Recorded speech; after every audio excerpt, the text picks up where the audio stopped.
come in many forms and iterations. It's when we dare to push the boundaries that masterpieces are created.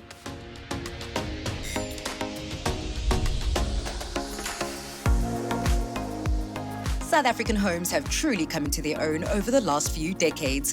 Generic imitations have made way for modern masterpieces and character-filled spaces. Finest Homes explores these creations, talking to the visionaries who are bringing them to life. Join us as we explore some of these spaces, showcasing the architecture, interior design, and the landscape design. I'm your host, Balisa Dembe, and this is Finest Homes. In today's episode of Finest Homes, I venture the colourful Bo-kaap. Known for its rich history and elevated views over the Cape Town City Bowl, it's an area that is loved by locals and tourists alike. Our feature home is slightly different to the norm, a new build that had to fit in with town planning, as well as the homeowner's vision of a concrete penthouse.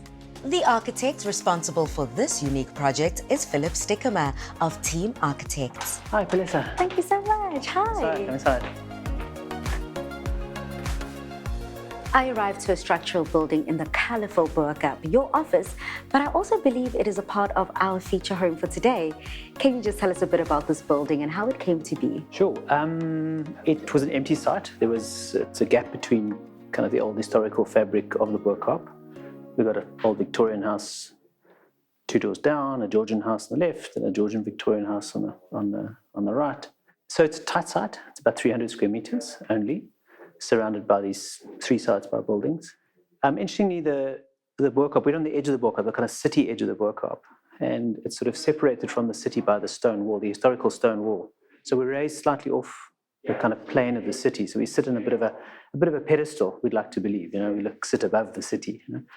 And it was a site that was owned by a client of ours, Michael, and we were kind of ready for another office space, and Michael, who you'll meet upstairs, was really ready for a new house, home, art display space. So what it was originally was an empty piece of land, and demolished houses from the 70s, and we surrounded 3 sides by old historical buildings, quite closely packed, and there's a very continuous street edge, very strong to the city, and the zoning. Interpreting the zoning meant we could get a 5-story building on the site, and it kind of suited the fact that upstairs would be a really great double-story residential, downstairs double-story offices, and then below that some parking space. So it kind of lent itself to a sort of ourselves and Michael working together. That's how it came to be. And how does that lead us into what we're about to see? Sure. How do you put a 5-story building in a 2-story context? It's quite tricky, but we knew, and these buildings are old, but they're soon going to have their own new additions to them because the zoning here is encouraging vertical expansion. The city is designed in the zoning scheme to form in a particular way. So we're kind of the new tooth in a very small teeth mouth in a way. So we stick out a little bit. So we had to be very careful how we scaled the impression of the building from the front, and how that, as you get further up the building, sets back from the facades and then makes spaces that residential accommodation needs, terraces, pools, whatever else might be there. Whereas offices need 4 walls and a floor, as much as space as you've got and as open as you possibly can make. So that's how it came to be. What are some of the challenges with a new building, especially within a historical area? Sure, lots. I guess one of the kind of initiators is our then partner, Michael, decided and was quite emphatic we were going to build a concrete building. He's in love with Tadeo Ando, who's like the godfather of raw concrete exposed buildings. And how do you put a 5-story concrete building in a 2-story historical context? So what we looked at was very carefully the proportion of the street. And proportion, I don't mean scale, size, but how patterns of proportion are assembled. And the Georgian Victorian context set us up with certain patterns. We then use those patterns and we then fit in using those patterns at a lower level because the buildings are very closely packed together, making very strong street faces, as it were, in the Bo-kaap. So we continued with that as a theme. And then as the building rises, it sets back, a little bit like the Bo-kaap, as buildings grew a granny flat and grew a little staff quarters and grew a bathroom and a kitchen. There were these little smaller scale buildings attached to the other buildings. So the upstairs becomes this smaller scale assemblage of smaller components. And it kind of fits in, you know. I think one of the testimony to that would be that people actually drive straight past it. They don't see it. They don't initially notice it. When they do that, they wonder why they didn't notice it. But it's got a very friendly feeling when you're at a kind of pedestrian street level. Yet it's got quite a presence when you look at it from far. You know? I can definitely relate to that. I mean, being in Cape Town for 5 years, it's quite remarkable that I've missed it for all this time. Can you just talk me through the layout of the building? Okay, so we've got 5 stories. The bottom story is dedicated to parking, which we have to have in new developments in Cape Town. And we've got a small component which we keep as a retail, come gallery, come office. It has a sort of a street-facing public function because it's really important to activate the street as much as you can. So we packed some parking in the back and the bottom. And then there's 2 stories of offices, and these are offices which can be subdivided. And then there's 2 stories of residential loft on top of that, sort of getting the best views, best light. Beautiful. Well, let's go meet Michael. Great, let's go. Thank you so much. Stay with us as after the break, we take the elevator up to the penthouse.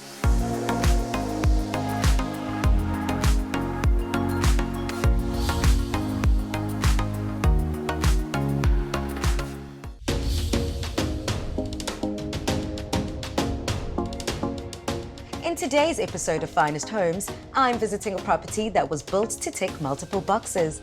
A building that comprises 5 levels with ground floor parking, 2 levels of office space, and the top 2 levels dedicated to residential living. Before the break, I met up with architect Philip Stiekema of Team Architects to talk about the brief and some of the considerations that went into this development. Now we're taking the elevator up to the penthouse, or the sky pad, as it has been christened. As you step into the light-filled penthouse, it is immediately clear that the homeowner has a love for unique and collectible art, with Philip's architecture creating the perfect canvas. Surprise, surprise. It's so lovely to meet you, Michael. Pleasure. Now, I do believe that there's an interesting story as to how you two met. There certainly is. Many years ago, when I decided to come to Cape Town, 20 years ago, whatever, I was in a gallery, a tribal art gallery in London, belongs to a friend of mine, Brian Reeves, Australian chap. And I said, all right, I've had enough of London, I'm going to move to Cape Town, but I'm going to have to find a house. So obviously I'm going to have to find an architect to help me fix it up. And there was a lady in the gallery at the time, and she said, excuse me, but I think I got just the man for you. And she said, have you got a piece of paper? And so she wrote down Philip Stiekema, phone number, and the rest is history. Absolutely. Now, this isn't your first project working together, but how does this building differ from all the parts? I'll let Philip explain that one. Well, it's completely different. Yeah, it's the difference is that it's from the ground up. We built it new. So the other projects, I've done 2 other projects with Michael, 2 places where he's lived and also had kind of gallery living environment. But the difference in this one is this is kind of bespoke to Michael's needs and his art as well. And looking around, it's quite clear that Michael is a man of many layers. So what was part of your wish list, Michael, and how was Philip able to incorporate that? Well, there's a lot of wall space in this building, and there's a lot of windows. So it's not just, a lot of modern architecture. Now you go down to Atlantic seaboard and it's just like living in a cave, except you've got a glass instead of nothing. It's just a massive glass thing, and but there's no wall space in a lot of modern buildings. So Philip, he knows that there's a lot of works here. So everything's framed. The works are all not just framed around the articles themselves, but the walls frame them. All the windows are framed. The views are all framed. In most parts of the building, you can actually stand and look out 6 windows at the same time, which is quite remarkable. I mean, I'm looking at the moment through a gap there, through the stairs to a window. So that's also a work of art. Absolutely special. I think also the windows are not just kind of wall to ceiling glass. Yeah. I mean, they're composed within the room, they're composed within the landscape and for what you see. So views from the bedroom are very different to views, kind of which are expansive views to the mountain, which are very different to these quite intimate views through the bathroom to the Bo-kaap. and the extremely intimate views from the other guest bathroom to the swimming pool, for example. So there's a lot of kind of art framing in the windows in a way. Absolutely. Now, this is a concrete building, and that comes with its own challenges, but yet the space is quite light and airy. It took us a while to, it's not a kind of highway bridge grey concrete. You'll see it's got a brown color to it, which was quite a result of quite an extensive development of the actual mix of concrete. And the reason for that is that it's got a sort of built-in patina. It's got an oldness already with this kind of slightly sort of sepia brown nicotine stain quality to it, which is very nice. So I think from that point of view, it softens. The material is much, much softer. And then, of course, it's broken up into so many different spaces, so many different volumes, so many different cutouts that itself descales the kind of mass of concrete that you do see in its normal applications, industrial, engineering applications. So yeah, it's a beautiful material, concrete. It really is lovely. But it's tough to work with. But one of the great things about when you're doing art with concrete is when you put up a painting, drill the holes, which is difficult because it's hard, the material's hard. But when you change the painting to something with using different, have to make more holes, you don't have to fill the holes because it's imperfect anyway. So you don't have to paint the hole, fill the holes and paint the whole wall white again. You can just move on. I think also what's really important as a contrast to the sort of heaviness, the monolithic concrete, is the quite fine detailed steel, fine elements, smaller detailing, very, very different in form and material. And the two together, I think, are very complementary to each other. And then they bind each other, they're kind of bound together in space in this very light, lofty environment, which I guess that's the sort of what we call the third dimension for us, is the light and the space. Yeah. The space really does give a loft-like feeling. Can you just talk me through the layout of the house? Well, upstairs, it's really just a single floor of kind of public living. I think the critical part of the layout is that the sun comes from the north in Cape Town, obviously, like everywhere else in the Southern Hemisphere, but the wind comes from the south. Yeah. But the view is towards the south. So if you open up your view, you also open up to the wind. So we generally create a kind of a holding space. Yeah, because there's no southeast here. Yeah, and it holds a very beautiful courtyard. This is really just an elevated courtyard. And then to not forget the fact that we have a very beautiful mountain, we open up some larger windows towards the south. So these doors that open out to the terrace could be opened on a very windy day, and it's absolutely wind-free. So that's kind of a very strong driver with the layout, is the kind of aspect that we have, and then the prospects of sun and mountain. And then upstairs, 2 bedroom wings flank the public space, which then allows the public space to become quite volumetric. And then the sort of more intimate spaces on either side of it, which is the bathroom bedroom wings, and then sort of annex TV room entrance area. And we can't forget the pool, of course. And the pool... You're running across here, this big thing. And the pool, 17 meters of 2 concrete beams, it's kind of what ties the 2 wings together at the top, And one of the amazing things is actually only 2 pillars in the house. The rest are walls. The rest are walls holding up this whole lot, which is quite an achievement. Definitely. I think the word that comes to mind is remarkable. A very well-considered design and space. Can you just chat through some of the other materials you're able to use within the space besides the concrete?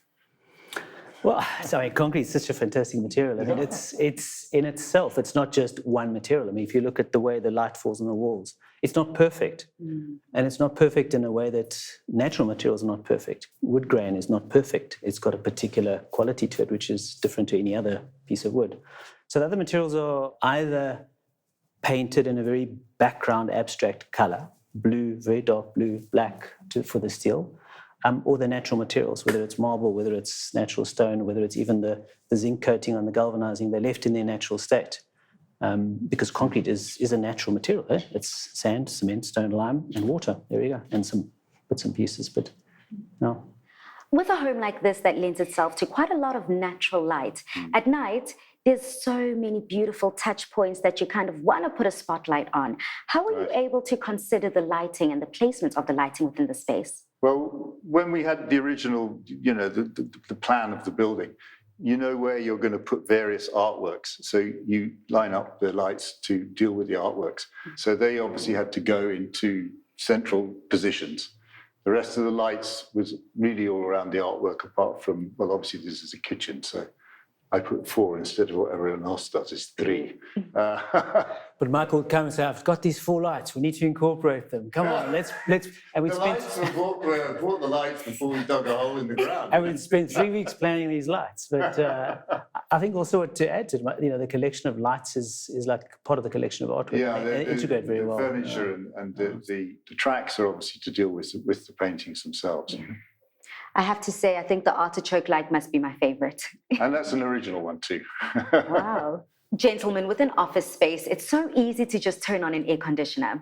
But in a home, you always want to enjoy indoor-outdoor living. So how have you been able to design a home that celebrates and embraces the elements? Michael spends a lot of time at home.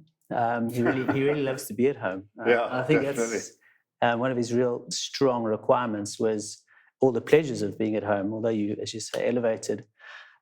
We have an air conditioner. It's the Southeaster. It blows regularly and relentlessly at certain times of the year.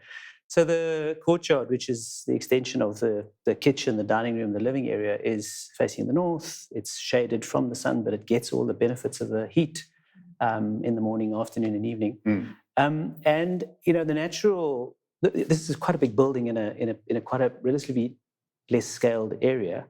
And that means that we set away from the neighbours in various places, and that provides us these setbacks which become terraces. So the small terraces towards the windy, noisy city, and the bigger terraces towards the quieter, sunnier Bo-kaap. And then, of course, we have a need as well for the early morning swim. 17 no, after late afternoon winter's a bit cold though. 17 metre long pool. How do you accommodate that? And upstairs terraces that associate with the swimming pool. Yeah. With its own special bridge to make sure we can still get across this great big piece of water. Otherwise that would have caused someone would have fallen in or hurt themselves. We don't want that. No, well, falling in is not bad. It's falling on the other side. It's going to give you a problem. So, we've known Michael for 15, 20 years. 16, 20 years. Gosh, time flies. And I think it's really important to integrate in a home, particularly in a home, personalities of the person who's going to be in the home. And the materials, Michael initiated the concrete. He absolutely insisted we build in concrete. And he kind of let us free rein with some of the other materials, not all of them. And one of those is the catwalk, this very fine, delicate steel element. And it's designed to really summarize the history of Michael, who lives in the space, his space. It's a catwalk because he has a long history in modeling career, but it's also reminiscent of an oil rig, which he also spent a lot of time on. So it's a very masculine space, and that particular element is quite masculine, but the detail is fine. It's quite delicate. So I think there's a nice balance there. Absolutely. And they used to call them catwalks on the rigs too. Believe it or not. Look at that duality. There you go. That's a wonderful piece. Stay with us as after the break, I take a tour with Michael to look at some of his favorite art and collectible furniture pieces.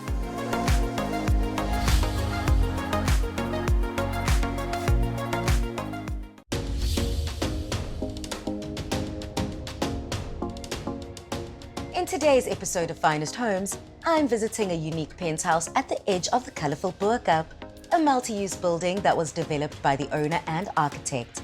It's a concrete structure that winks at the future of development in the mother city. Before the break, I met up with architect Stiekema of Team Architect and homeowner Michael Fitzgerald to find out more about the concept and execution of this fine home. With so many rare and wonderful artworks on display, I'm interested to hear more about Michael's passion and how he layered the space with items collected over decades.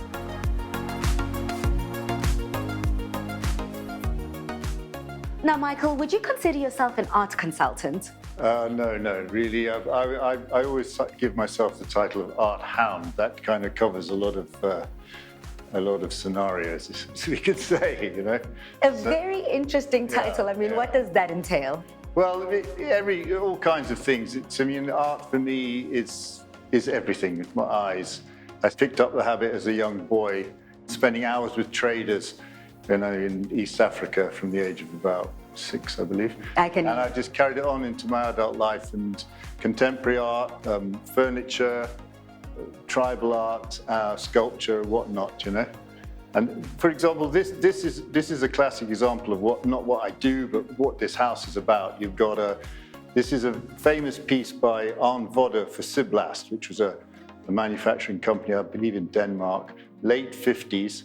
And then you've got, on top of it, you have Eduardo Villa, South African, and this is a very famous Songi Nkizi, which is a power figure from DRC. Then a piece of nature in the middle, Brazilian crystal, and on the wall. Is that a Teria Magadlela? That's exactly who it is. And I just adore this piece. I could sit every day and look at it and just think, wow, and it goes so well with everything else. Yeah, it's a beautiful, beautiful creation. Michael, I feel like each furniture piece stands proud in the space. Yeah, well, the furniture is quite something. I've been collecting it for years. The table I've had for 35 years, it's actually made out of 350-year-old oak beams from an old warehouse in London docks. And then these are all mid-century pieces, very well known to people in the biz. These little tables, I did them, but it all kind of works. And you've got carpets from Iran, Nepal, Iraq, and Morocco, So there's lots. Oh, and a friend of mine made that table there. And another friend of mine made those chairs. So there's it's quite a collection. An eclectic collection. It is, yeah. And it's been going on for years. You can't just go, well, you could go out and buy some of these, but it would be hideous.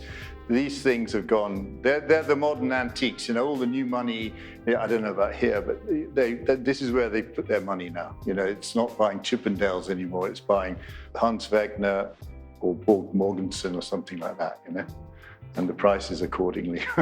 I can imagine. Yeah, no, it's gone crazy, The pared-back aesthetic from downstairs continues upstairs. The main and guest bedroom enjoys spectacular views over the City Bowl, with Table Mountain as the backdrop. The concrete walls create a cocoon-like feel, which makes the bedrooms warm and inviting. Leading off to the main bedroom, the ensuite bathroom has a spa-like feel and enjoys direct access to the rooftop pool.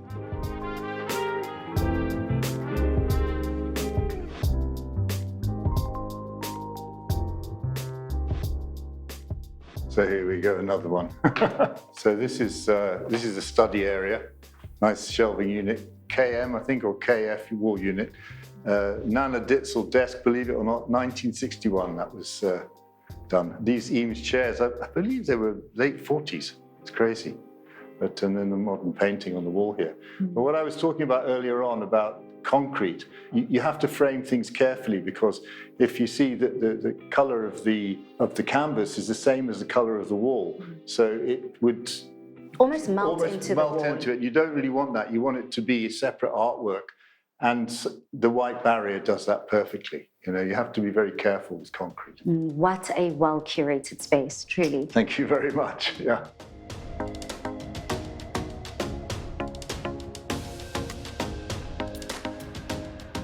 That's it for this week. Join us again next week for another noteworthy feature house.